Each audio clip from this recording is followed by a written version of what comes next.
the students and parents from Clark Community Schools and Graceland University. We appreciate you. I want to also mention that, you know, some of you know I don't originally come from Chicago. I live there now, but I moved there about 22 years ago when I was just out of college, because there were a group of churches on the far south side of Chicago that were trying to deal with the devastation of steel plants that had closed. And they were looking for an organizer, and so they hired me to set up job training programs for the unemployed and after-school programs for youth. And for the next 3.5 years, I worked with unions and churches and block clubs to try to build the community and make it better.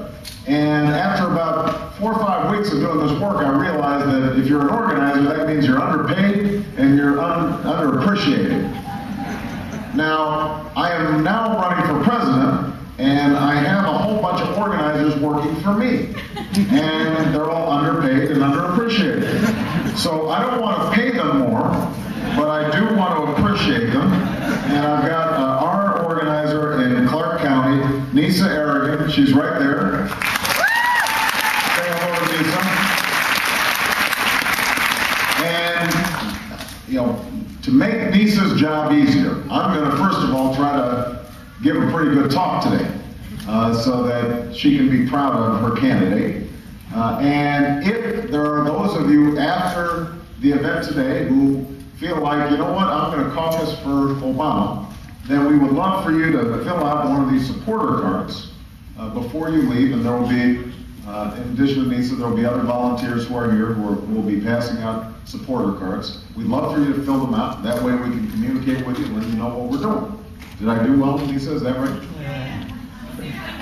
Okay. She said, we'll see how you do. Yeah, puts a lot of pressure on me.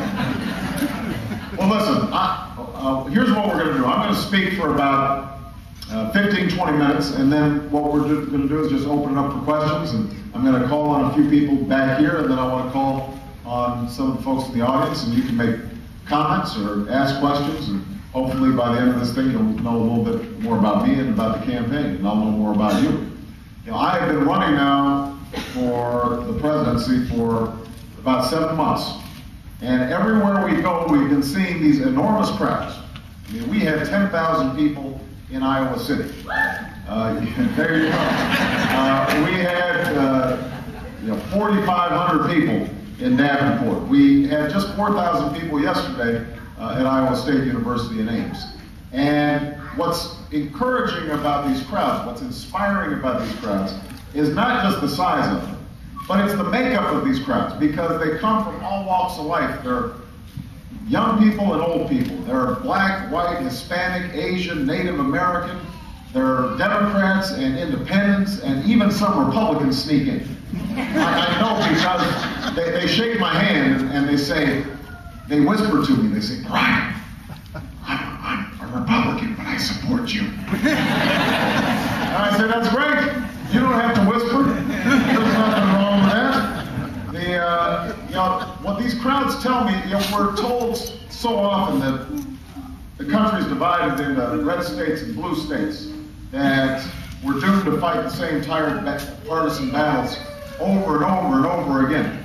But what these crowds tell me is something else. They tell me that the American people are not the problem. The American people are the answer. And what we need to do is get Washington listening to the American people. And if we do that, then America is going to be just fine. I really believe that.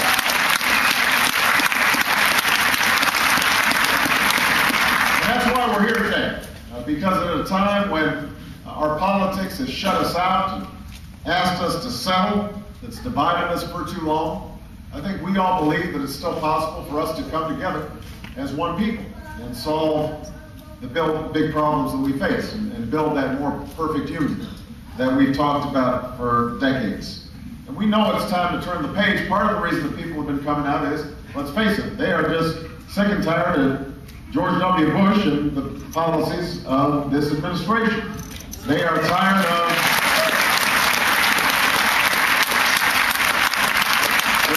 an administration that treats our Constitution as a nuisance.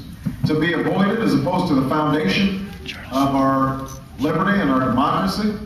They're tired of economic policies that divide the country so that CEOs are making more in 10 minutes than ordinary workers are making in an entire year. A bigger divide between Main Street and Wall Street than we've seen since before the Great Depression. We've seen our fellow citizens trapped on rooftops without water and food after a storm. And most of all, I think people are weary of a disastrous war that should have never been authorized and should have never been waged. It's cost us thousands of lives and billions of dollars, and has not made us more safe. But, you know, one of the things that I have been saying throughout this campaign is that it may start with getting rid of George Bush, but if we're going to really bring about change in this country, it's going to require more than just changing political parties in the White House. I mean, after all, you know, Bush and Cheney may have perfected partisan, divisive, special interest-driven politics, but they didn't invent it. It was there before they came into office, and it will be there after they leave office, unless we don't just change parties, but we also change how politics is done in Washington. I really believe that. And I'm running for president because I believe in a different kind of politics. See, I don't believe that it's smart to say that the country is divided, that half the country's on one side and half the country's on the other, and we can never bring them together to actually solve problems. I believe it's time for us to find a stake in each other and to unify this country around a common purpose. I think we can still rally the nation around a common destiny. I don't think we can afford 4 more years of the conventional Washington foreign policy that led us into this misguided war that we've been fighting. I believe that it's time for us to talk to our enemies and our friends in a way to restore America's moral leadership and our security. I won't stand by and watch lobbyists use their checkbook to veto our progress as a nation. I think it's time to put the national interest ahead of the special interest and address people's concerns over health care and the education of their children and jobs. That's why I'm running for President of the United States. Because to meet these challenges, changing parties is not enough. We are going to have to change fundamentally how we do politics and invite the American people back into the process, something that we have not done. Now, there are those who tout their experience as a rationale for why they should be president. They say, I know how to work the system. I know how to play the game. The thing is, the system hasn't been working for us, the American people. The game is rigged. And so I've consistently said, I'm not interested in just playing the game better. I'm interested in ending the game playing in Washington, because the times are too serious and the stakes are too high. Now think about it. We've been talking about health care reform for decades now, through Democratic and Republican administrations, and yet nothing happens. And we know why. Because the drug companies, the insurance companies have spent $1 billion over the last decade in preventing reform from happening. $1 billion. And if we're going to actually make something happen this time that's different, then we're going to have to overcome those lobbies. And I have to tell you that some Democrats have been complicit in preventing health care reform from happening. It's not just the Republican Party. So we're going to have to overcome the lobbying and the contributions and the big money. We're going to have to build a movement for change if we want to do something on health care. The same thing on energy policy. We've been talking about freeing ourselves from dependence on foreign oil for decades now, since, remember the gas lines and Jimmy Carter. And yet year after year we do the same things. Why is that? Well, of course it doesn't help when Dick Cheney's assigned to be in charge of energy policy. He meets with the environmental groups once, the renewable energy groups once, and then he meets with the oil and gas companies 40 times. And he won't disclose the fact that he met with them, and he tries to fight in court Americans knowing who he met with. That doesn't help, but the truth is that The Democrats sometimes have not been as bold and aggressive either, because the oil and gas companies and the automakers have disproportionate influence.